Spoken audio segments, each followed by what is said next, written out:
Salam Bapak Ibu. Malam ini kita kedatangan tamu, beliau Dr. Setia. Nanti beliau bisa memperkenalkan diri singkat. Kita hari ini akan bincang-bincang dengan beliau tentang pelayanan orang sakit dengan tema suka duka melayani orang sakit. Salam Pak. Shalom. Silakan Bapak perkenalkan diri dulu. Ya, nama lengkap saya Setia Santoso Wijaya. Saya seorang pendeta, juga dosen pasca sarjana di Sekolah Tinggi Teologi. Ya, menikah, satu istri, satu anak. Ya, istri saya juga pendeta, juga dosen. Gitu. Jadi kami biasa hidup suami istri karena anak kerja di luar negeri. Ya, jadi ya itulah sekilas perkenalan ya. Ini beliau lagi di Madiun, jadi kami bisa mengajak untuk pelayanan podcast ya. Ada acara apa di Madiun, Pak? Ya, ini bertepatan dengan kami datang ke Madiun dalam rangka menggantikan Ibu Mimi yang cuti dari rumah singgah sos. Rumah singgah sos. Ya. Itu. Nah, ini saya pribadi, Pak Setia. Ya. Itu kalau saya pelayanan tentang orang sakit, biasanya jemaat sakit atau teman sakit, itu yang saya tahu pelayanan orang sakit itu ya saya bawa kue kan gitu ya Pak Setia.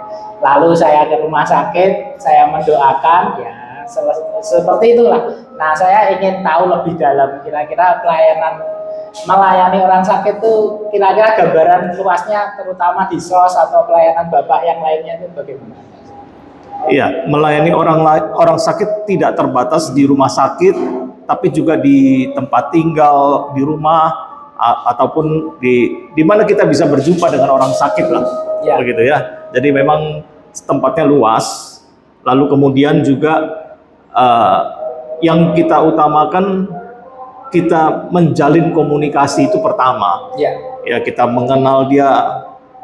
Kita tidak ngomong hal-hal lain, perkenalan dulu. Nah, sudah gitu kita lanjut meneguhkan, menguatkan dia.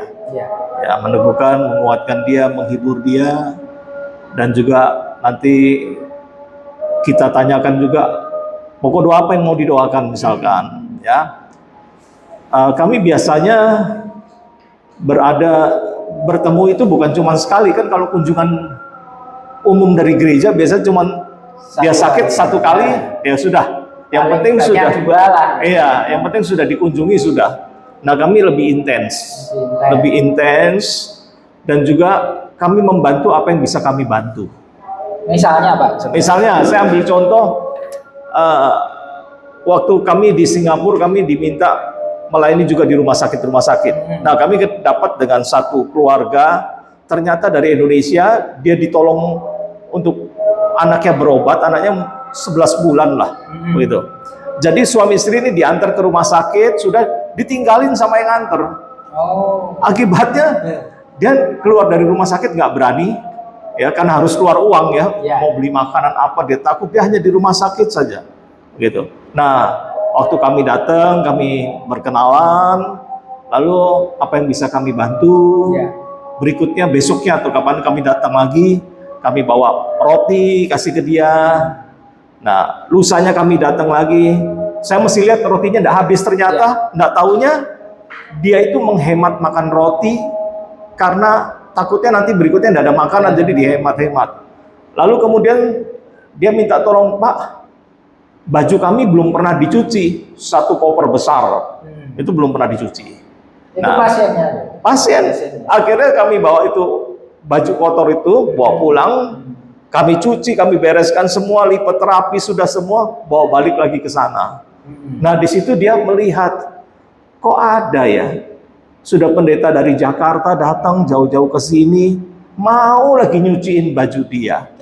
Di situ tiba-tiba dia mengalir air mata, gitu ya. Dia nggak nyangka masih ada orang peduli. Kami juga ajak dia turun makan, dia vegetarian.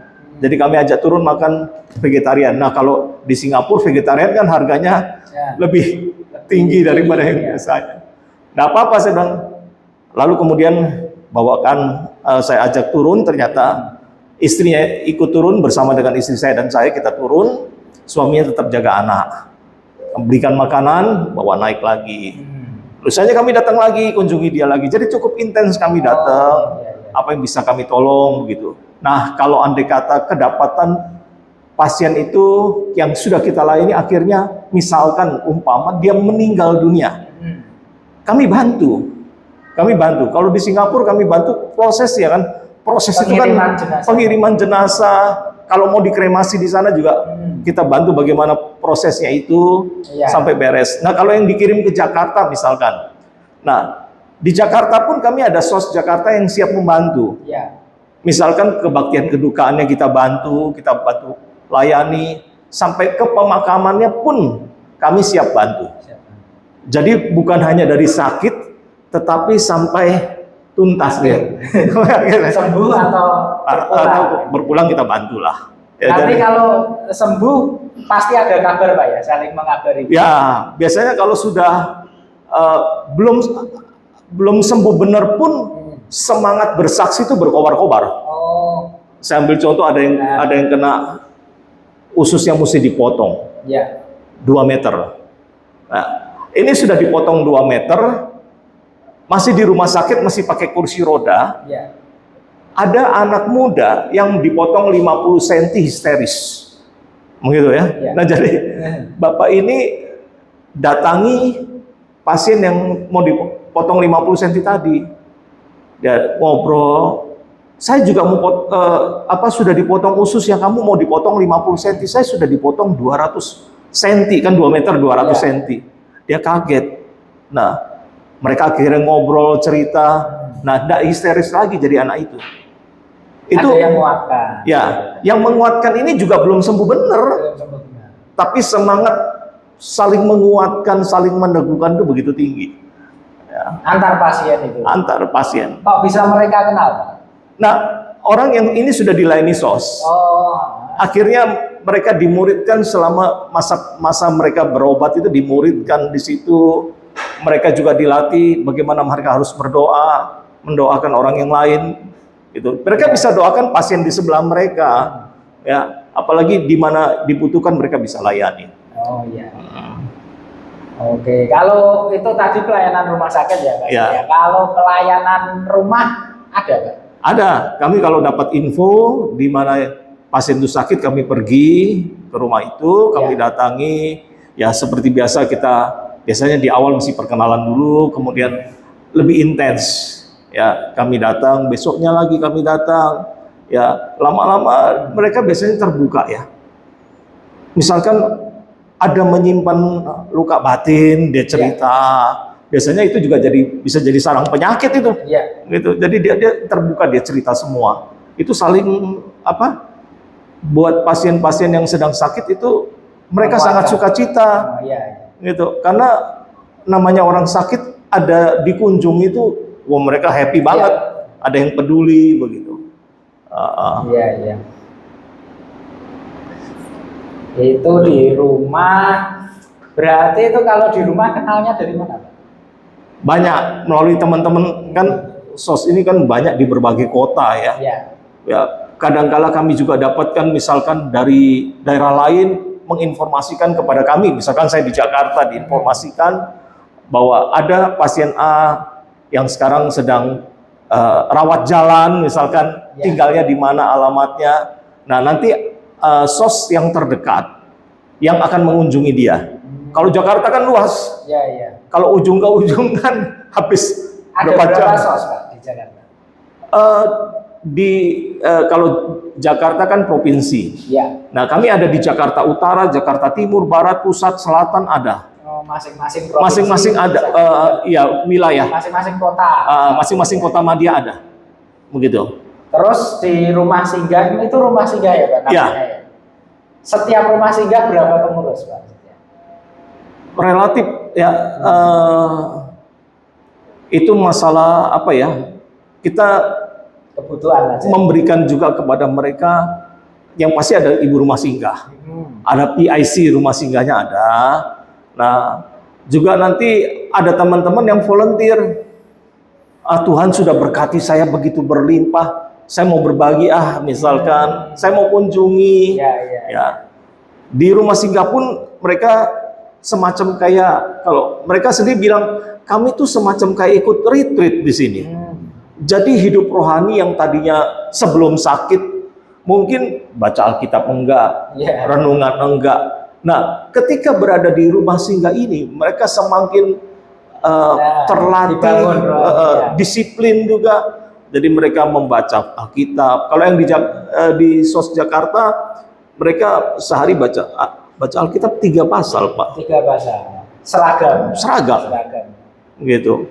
Jadi saya mengajak pasien-pasien, yuk sama pendamping, pasien dan pendampingnya, ayo ikut baca Alkitab. Mereka baca Alkitab di situ justru.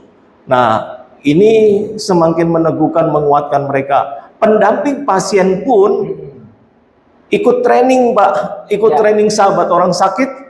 Bukan hanya mereka sebagai pendamping pasien, tapi mereka juga siap melayani pasien-pasien lain. Jadi pendamping pasien melayani, saling melayani. Iya, semua melayani. Berarti sudah sebagian keluarga ya, Pak? Iya, seperti keluarga besar lah. Iya, gitu.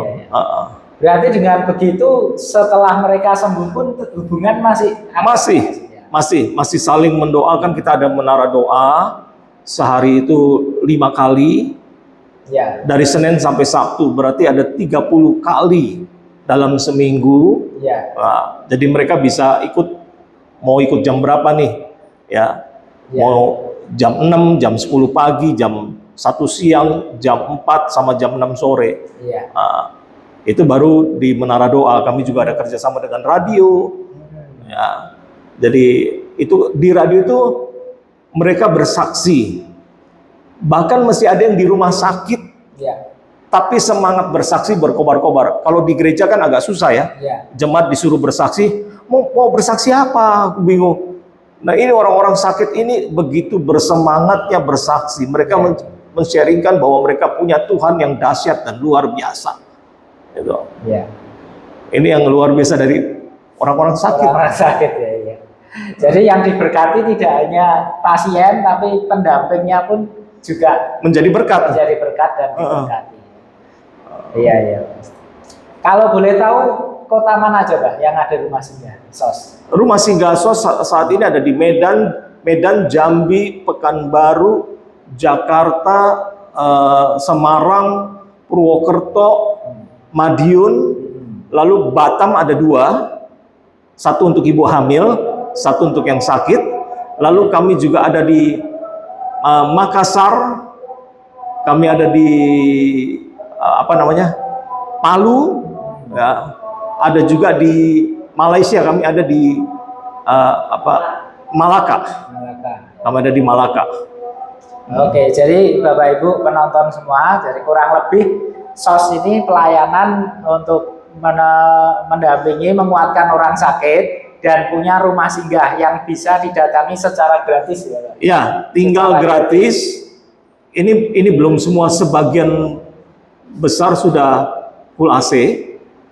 Madiun ini dalam waktu dekat ini pakai AC juga. Pakai AC juga. Ada berapa kamar, Pak, Madiun? Madiun ini 1, 2, 3, 4, 5, 6 yang bisa dipakai ya. 6 bisa dipakai. Di Jalan Jayangan, Bapak. Supaya depan Rumah Sakit Madiun ada jalan perintis, setelahnya utaranya jalan perintis ya. Itu nanti masuk paling pojok. Masuk notok saja, kanan jalan ada rumah singgah SOS Madiun. Ya. Gratis, boleh siapapun boleh, Pak ya. Itu biasanya buat pasien dari luar kota. Kalau dalam kota pulang rumah sendiri. Kalau luar kota mereka di situ, nanti ya mereka harus juga menginformasikan sakitnya apa, ya itu. Kalau menular mungkin kami tidak, karena pasien yang lain bahaya, Pak, membahayakan pasien yang lain. Itu penyakit yang tidak menular. Ya. Kalau tingkat keseriusan penyakit tidak masalah, Pak. Ya, ada yang stadium 4 ada. Kanker. Itu bicara tentang kanker, paling banyak kanker apa, Pak? Yang saat ini kita dapati itu kanker payudara. Kanker payudara. Saya juga di radio ya, jadi yang saya wawancara heran juga saya. Begitu narasumber perempuan kanker payudara. Ternyata mereka ada grup para penderita kanker payudara. Ada grupnya itu. Ya, jadi mereka saling meneguhkan, menguatkan di sana. Iya. Kanker ya. Ya. Oke, itu tadi kira-kira gambaran pelayanan SOS yang Pak Setia aktif di sana sebagai PIC Jakarta atau sebagai apa, Pak? Istri saya PIC Jakarta Utara, kalau saya di radio. Di radionya. Ya. Jadi kami yang melayani di SOS tidak boleh menerima apapun dari pasien, tapi kami boleh memberkati pasien. Wah, luar biasa. Ya. Tidak boleh menerima, tapi boleh memberi. Ya. Luar biasa pelayanannya. Sekalipun mungkin mereka bilang Tuhan, kan Tuhan tidak tahu, terima aja, enggak boleh. Kita takut akan Tuhan. Iya Pak Setia, luar biasa. Saya salut sekali Bapak Ibu dengan pelayanan SOS, karena saya sudah 1 tahun ini, Madiun 1 tahun ini ya. 1 tahun, ya. Luar biasa pelayanannya Bu Mimi dan teman-teman di SOS, yang juga dibantu oleh Pak Setia dan istri Bu Esther yang ada di sini juga. Salam Bu Esther. Lain kesempatan kita akan ngobrol bertiga dengan Bu Esther ya. Ini sementara ini masih terbatas ini tempat dan peralatan kita. Nah sekarang Pak Setia, sebelum kita melompat topik ini tadi topik SOS, saya ingin kita berpindah ke topik merawat keluarga yang sakit. Nah, sebelum pindah ke situ, Pak Setia ada tambahan apa nih tentang SOS yang mau disampaikan? Ya, memang melayani orang sakit itu perlu dengan hati. Ya, kalau dengan logika kadang-kala kita enggak, ya namanya orang sakit ya, kadang-kala usia engsel sudah kaku semua, kurang minyak, ya enggak bisa kita bilang sama dia, ayo jalan cepet-cepet, ya enggak bisa lah. Ya, maka itu perlu dengan hati, melayani, sabar ya. Memang kalau nggak sabar melayani orang sakit ya kasihan orang sakitnya. Emosi ya. Iya ya, jadi melayani dengan hati, sabar itu tips dari Pak Setia Bapak Ibu semua ya. Nah, sekarang saya ingin bertanya Pak Setia. Ketika ada keluarga yang sakit, saya pernah mendengar sebuah podcast itu seorang dokter yang bilang kalau merawat orang tua atau orang sakit itu semacam kayak bakat gitu, semacam kayak talenta. Tidak semua anak, tidak semua saudara bisa untuk merawat mereka. Nah, kira-kira Pak Setia, bagaimana pandangan Pak Setia tentang prinsip seperti itu? Ya, ini ya yang menjadi pertanyaan, kalau punya anak tunggal, lalu dikatakan anak itu tidak bisa ngurus orang tua, ya ribet loh. Iya, iya. Kalau anaknya banyak, mungkin bisa disampaikan seperti itu. Tapi kalau anak tunggal, lalu dia bilang aku enggak punya karunia talenta ngurusin orang tua. Lalu orang tua ini siapa yang ngurus? Ya. Jadi memang kita melayani orang tua itu sebagai ungkapan syukur kita. Mereka dulu begitu mengasihi kita, memelihara kita. Yang kita bisa balas kepada mereka berapa sih?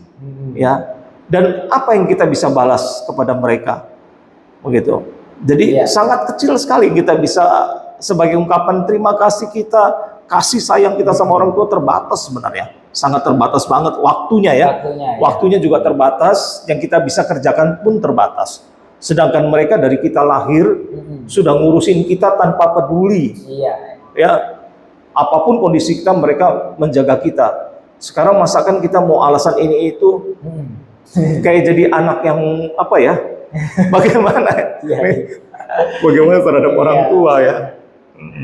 Ya, jadi merawat orang tua itu berarti kewajiban ya, Pak? Ya, seorang anak wajib memperhatikan orang tuanya.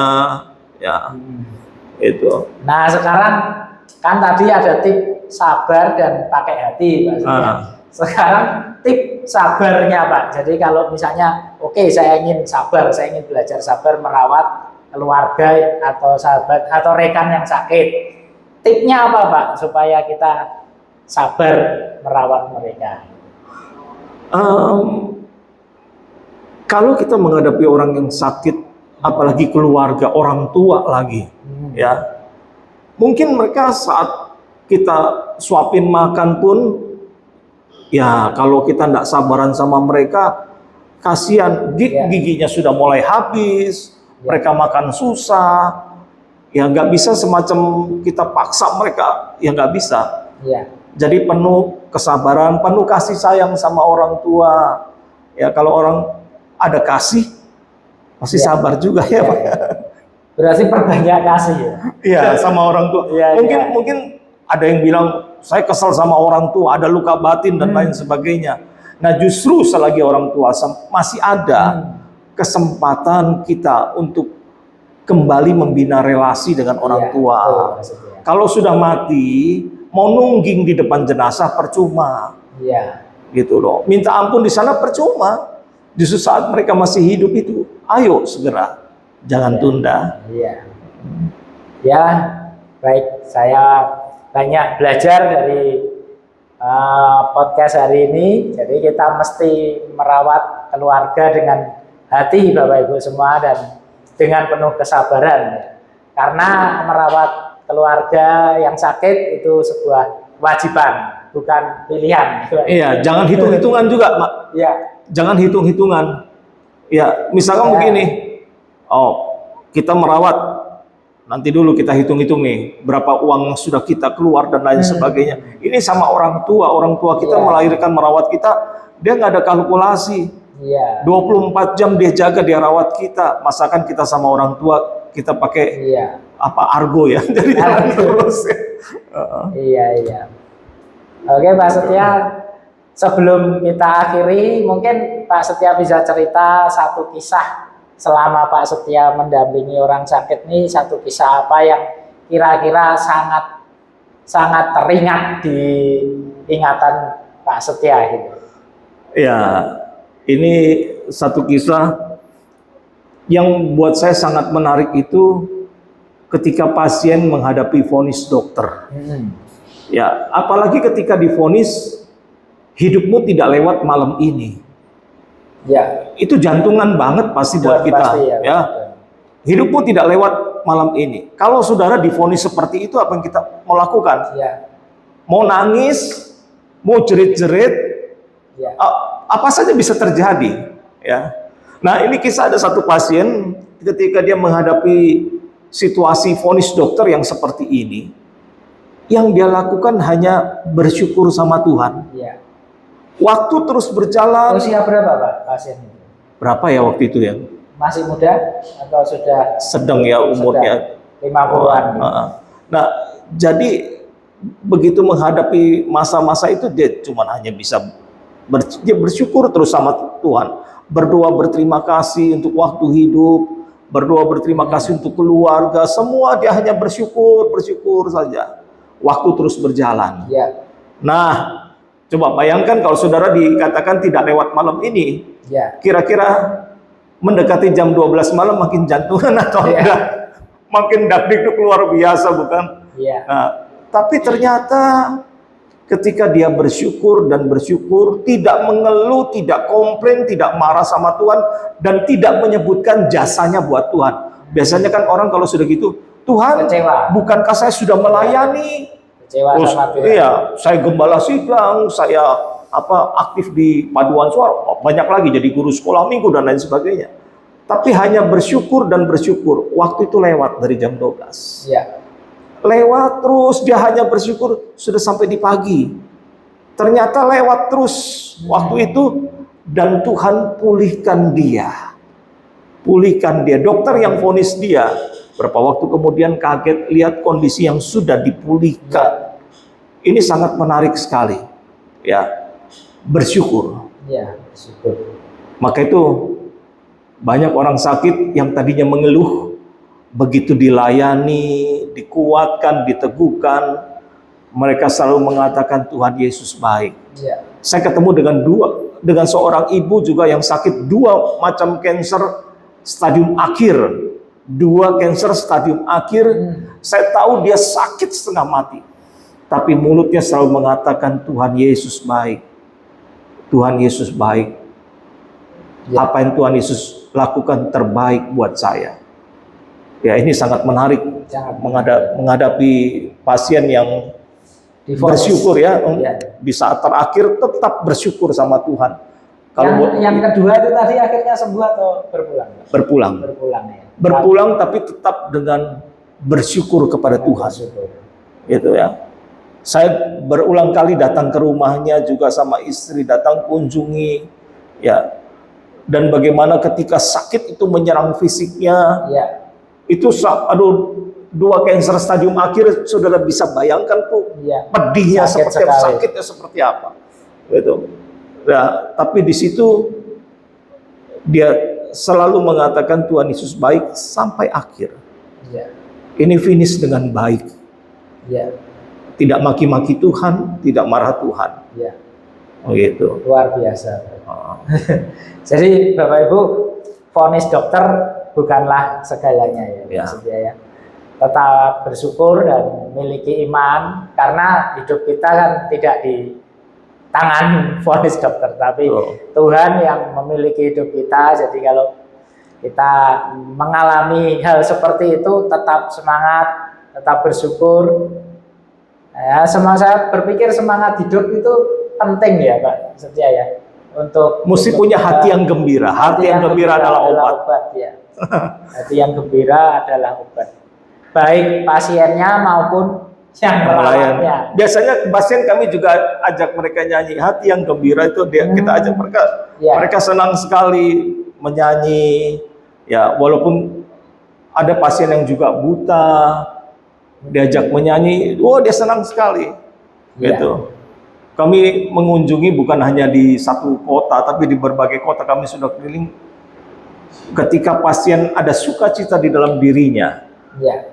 Itu adalah obat tadi, hati yang gembira tadi. Iya. Ya. Karena ini yang bicara firman Tuhan, bukan kita ya. Iya. Bukan kita yang menyimpulkan, tapi itu firman Tuhan. Hati yang gembira adalah obat. Ya, itu memang begitu Bapak Ibu. Jadi kita mesti jangan kehilangan semangat, baik yang sakit maupun yang merawat. Gitu ya. Iya. Iya. Oke, Pak Setia, sebelum diakhiri ada lagi tambahan Pak Setia? Ya, melayani kepada Tuhan, melayani Tuhan melalui sesama. Jangan kita mengukur dengan berapa yang kita bisa peroleh. Ya. Karena upah kita itu besar di sorga. Kalau di bumi saudara sudah ambil, jangan mimpi di sorga sudah dapat. Ya. Iya. Jadi dapatkan, kerjakan dengan maksimal selagi kita bisa. Ada saatnya mungkin kita sendiri yang akan terbaring tidak berdaya. Saat kita bisa menjadi berkat, jadi berkat. Dan satu hal, melayani orang sakit jangan pernah ditunda. Mengunjungi orang sakit jangan pernah ditunda. Engkau tunda 30 menit, 10 menit kau tunda. Jangan-jangan dia sudah Tuhan panggil. Jadi ketika engkau ada di sana, bicara dengan dia, dengan pasien, kuatkan dan teguhkan pasien. Selagi mereka bisa mendengar. Ya, betul sekali Bapak Ibu. Saya punya pengalaman nih, barusan teringat karena Pak Setia mengatakan demikian. Saya punya sahabat yang kira-kira 3-4 tahun lalu Pak Setia itu mengeluh sama saya sakit. Jadi, Son, saya sakit. Saya kan orangnya masih muda Pak Setia. Saya berpikir, ya saya masih sibuk, saya tunda Bapak Ibu. Besok gitu lagi Pak Setia. Son, ini sakit saya makin gini-gini, kamu nggak kesini. Saya masih menunda sampai kira-kira di hari SMS, di WA itu Bapak Ibu, tiap hari WA, kira-kira 2 minggu dari WA itu mendadak saya dapat kabar berpulang Pak Setia. Sahabat baik saya itu. Jadi saya menyesal, saya menangis 1 jam Pak. Dari kabar itu, saya dapat kabar itu 4:30 pagi sampai 5:30 saya diranjang menangis. Karena apa? Karena setiap hari saya di WA, kamu nggak kesini selama 2 mingguan. Nah, jadi teringat barusan Bapak Ibu, kalau kita punya saudara, orang tua atau sahabat yang sedang sakit, ayo luangkan waktu. Itu harus di atas kesibukan kita ya Pak. Ya, berapa 2 bulan yang lalu kalau tidak salah kami menghadapi juga yang mirip. Waktu itu saya sedang siaran di radio, wawancara orang sakit. Nah, lalu kami dapat info ada orang tua dari teman kami itu sakit, berada di IGD dan perlu dikunjungi. Lalu istri saya pergi di sana. Ya, sampai di sana yang sakit ini sempat berkata, "Mana suamimu?" Ya, Kenal Pak Setia. Ya? kenal, mana suami. Nah, lalu istri saya info, ya, begitu saya sudah selesai siaran, langsung saya berangkat ke rumah sakit. Waktu itu sudah malam, jadi saya pergi langsung ke rumah sakit, masih dapat kesempatan jam setengah 10 sampai rumah sakit, sampai jam 11 malam kami masih dampingi dia. Iya. Masih dampingi dia. Tetap kuat ya di dalam Tuhan, tetap percaya Tuhan ya Pak. Pas mau pulang saya masih pamit sama dia. Saya pamit mau pulang. Ya terima kasih sudah hadir, sudah datang kunjungi saya. Jam setengah 1 malam dia meninggal. Ternyata saya orang terakhir yang ditunggu. Ditunggu untuk kunjungi dia, itu terakhir. Jadi lega, saya pun lega karena saya tidak menyia-nyiakan waktu untuk segera. Jadi ini saudara penting sekali, jangan tunda. Iya betul Bapak Ibu, saya sangat setuju. Kalau ada rekan saudara yang sedang sakit, jangan diabaikan, jangan ditunda. Karena ini ada prinsip begini Pak Setia. Orang sehat itu kan keinginannya banyak.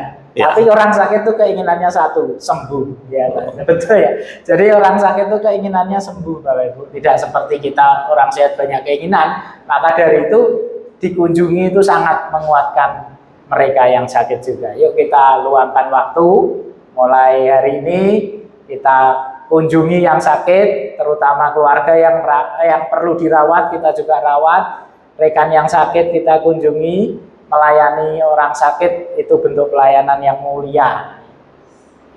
Ya Pak Setia, ada tambahan lagi Pak Setia?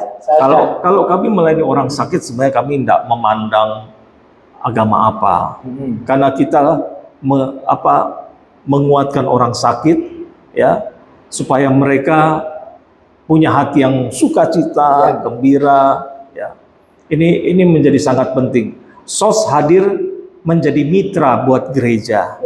Kalau gereja kunjunginya cuma sekali, nanti SOS membantu, mengunjungi, bahkan menginformasikan. Kalau jemaatnya banyak kan kadang-kadang enggak ke informasi yang mungkin belum sampai ya.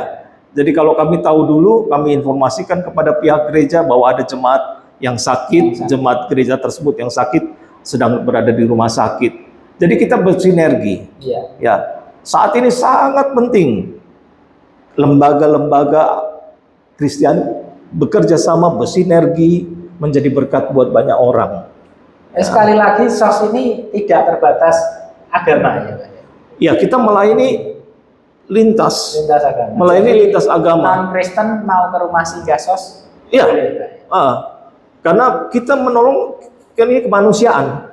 Ini kemanusiaan. Jadi kalau kemanusiaan dipakai agama, wah itu bukan kemanusiaan. Jadi kita bebas murni menolong mereka. Terus prosedurnya ini kalau saya sebagai penonton Pak Setia dan saya tidak kenal sama sekali orang SOS, bahkan saya non-Kristen tapi ingin ke rumah singgah, prosedurnya gimana? Ya, mereka bisa menghubungi rumah singgah, nanti bisa diinformasikan siapa yang sakit, ya sakitnya apa, ya kalau dari mereka diminta berobat jalan, mau pulang ke rumahnya jauh, misalkan dari Papua, mereka berada di RSCM di Jakarta misalkan ya, jadi nanti kan pasti ada surat-surat dari medisnya ada, bisa dikasih lihat nanti bagaimana, lalu pendampingnya siapa, satu pasien satu pendamping, kalau pendampingnya banyak itu piknik. Kalau mendampingnya banyak itu piknik, bukan mendampingi orang sakit, karena kan rame. Jadi kami satu pasien, satu pendamping. Pendamping ini juga akan menolong pasien itu, misalkan membantu dia, suapin dia makan, apa. Kami siapkan bahan makanan. Ya kami siapkan, tapi silakan mengolah sendiri. Ya. Dan karena kami kasih tempat tinggal free, ya jaga kebersihan juga. Wajar ya jaga kebersihan. Ya karena kalau kotor kan rugi sendiri pasiennya. Gitu, dijaga kebersihannya. Kami sudah kasih tempat tinggal gratis, bahan makanan ada, silakan diolah ya. Lalu kemudian pasien juga pasien dan pendamping menjaga kebersihan. Ya. Nah itu yang penting sih ya. Karena kalau dia tidak menjaga kebersihan akan mengganggu pasien yang lain. Ya. Gitu ya. Jadi kita bersyukur untuk momen yang luar biasa bisa melayani orang sakit. Ya. Oke Pak Setia, jadi itu tadi kalau kita bahas SOS yang terutama di Indonesia ya. Tapi saya dapat info SOS Singapura ada ya Pak Setia? Di Singapura ada, di Malaysia ada, di Belanda ada, di Jerman ada, ya. Di Amerika kita juga ada, Pak. Ya, oh di Amerika ada? Ada. Yang ada rumah singgahnya nggak semua, tapi orang-orang yang melayani, ya itu Ya. ada. Ada di berbagai kota, di Asia, di Eropa. Baru-baru ini juga dalam rangka ulang tahun SOS yang ke-16, mereka dari Jakarta dan berbagai kota di Indonesia serta Ya. dari Timur Leste melayani sampai ke Eropa, ke Belanda, ke Jerman, ke Perancis, bagi Ya. kota lain. Penang juga ya Pak? Di Penang kita ada, dekat rumah sakit itu kita ada teman yang siap standby melayani di sana. Jadi kalau ada pasien dari manapun dirawat di Penang, di Melaka, Singapura, informasikan, kami siap mengunjungi, mendoakan mereka, melayani atau mungkin membantu hal apa yang bisa kita bantu di sana. Gitu. Oke. Jadi Baik. betul-betul mitra. Baik, Bapak Ibu semua, saya dapat banyak sekali dari perbincangan dengan Pak Setia. Saya sangat diberkati, kurang lebih demikian yang bisa kami sampaikan. Semoga memberkati Bapak Ibu sekalian yang sedang merawat orang sakit, atau yang sedang terjun dalam pelayanan orang sakit, atau yang sedang sakit itu sendiri. Jika membutuhkan bantuan SOS, silakan hubungi SOS setempat. Demikian infonya Pak Setia. Ya. Ya. Ada tambahan lagi? Oke, bersandar sama Tuhan. Ya. Tetap percaya bahwa Tuhan pasti menolong. Jangan pernah menyerah. Ya. Oke. Berdoa, bersandar, hati yang bahagia adalah obat. Tuhan Yesus memberkati. Sampai jumpa di podcast kami selanjutnya. God bless you. Tuhan berkati. Ya.